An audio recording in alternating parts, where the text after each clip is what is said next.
রাজনৈতিক পালাবদলের পর দেশের বিভিন্ন প্রান্তে যখন একের পর এক আলোচিত গ্রেফতারের খবর সামনে আসছে, ঠিক সেই সময় নতুন করে আলোচনায় উঠে এলেন লালমনিরহাটের প্রভাবশালী রাজনীতিক সফুরা বেগম রুমি। দীর্ঘদিন আত্মগোপনে থাকার পর অবশেষে তাকে রাজধানী থেকেই আটক করে আইনশৃঙ্খলা বাহিনী। কার্যক্রম নিষিদ্ধ আওয়ামী লীগ সরকারের সাবেক সংরক্ষিত নারী সংসদ সদস্য অ্যাডভোকেট সফুরা বেগম রুমিকে গ্রেফতার করেছে লালমনিরহাট জেলা গোয়েন্দা শাখা পুলিশ। বুধবার রাতে রাজধানীর মোহাম্মদপুর এলাকার একটি আবাসিক বাসা থেকে তাকে আটক করা হয়। তিনি নাশকতা ও হত্যা মামলা সহ একাধিক মামলার পলাতক আসামি ছিলেন বলে পুলিশের পক্ষ থেকে জানানো হয়েছে। করোনা বা যে কোনো ভাইরাসের এগেইনস্টে ফাইট মানি ব্যাকট্রলের লেফট রাইট। জানা গেছে 24-এর 5 আগস্ট সরকার পতনের পর থেকেই আত্মগোপনে ছিলেন এই সাবেক সংসদ সদস্য। দীর্ঘদিন ধরেই তার অবস্থান শনাক্তের কাজ করছিল গোয়েন্দা সংস্থাগুলো। অবশেষে তথ্য প্রযুক্তির সহায়তায় অবস্থান নিশ্চিত করে লালমনিরহাট ডিবির একটি বিশেষ দল রাজধানীতে অভিযান চালিয়ে তাকে গ্রেফতার করতে সক্ষম হয়। লালমনিরহাটের রাজনীতিতে সফুরা বেগম রুমি দীর্ঘদিন ধরে একটি প্রভাবশালী নাম। সংরক্ষিত নারী আসনের সাবেক সংসদ সদস্য হওয়ার পাশাপাশি তিনি দলটির কেন্দ্রীয় কার্যনির্বাহী কমিটির সদস্য ছিলেন। একই সঙ্গে জেলা মহিলা আওয়ামী লীগের সভাপতির দায়িত্ব পালন করেছেন। আইন পেশার সঙ্গেও সক্রিয়ভাবে যুক্ত ছিলেন তিনি। লালমনিরহাট জেলা আইনজীবী সমিতির সাধারণ সম্পাদক হিসেবেও দায়িত্ব পালন করেছেন অতীতে।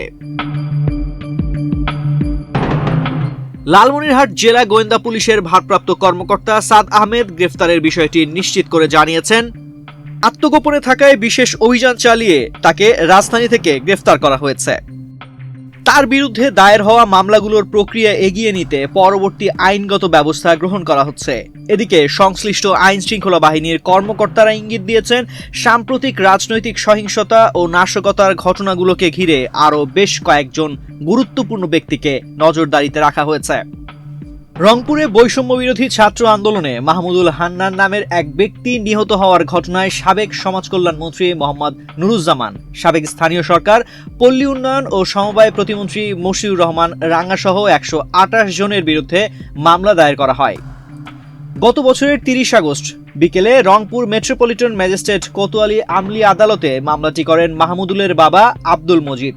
বিচারক মামলাটিকে এজাহারভুক্ত করতে মহানগর কোতোয়ালি থানার ভারপ্রাপ্ত কর্মকর্তাকে নির্দেশ দেন।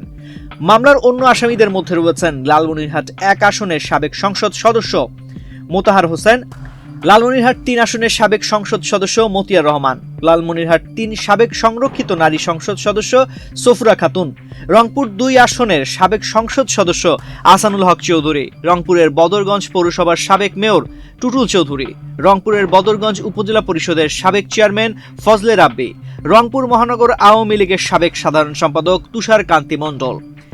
মামলার এজাহার সূত্রে জানা গেছে, 2024 সালের 4 আগস্ট ছাত্র জনতার আন্দোলনে বিক্ষোভ চলার সময় রংপুর শহরের মিনি সুপার মার্কেটের সামনে ছাত্র জনতার উপর আওয়ামী লীগ এবং এর অঙ্গ ও সহযোগী সংগঠনের নেতাকর্মীরা দেশীয় অস্ত্র ও আগ্নেয়াস্ত্র নিয়ে হামলা চালায়।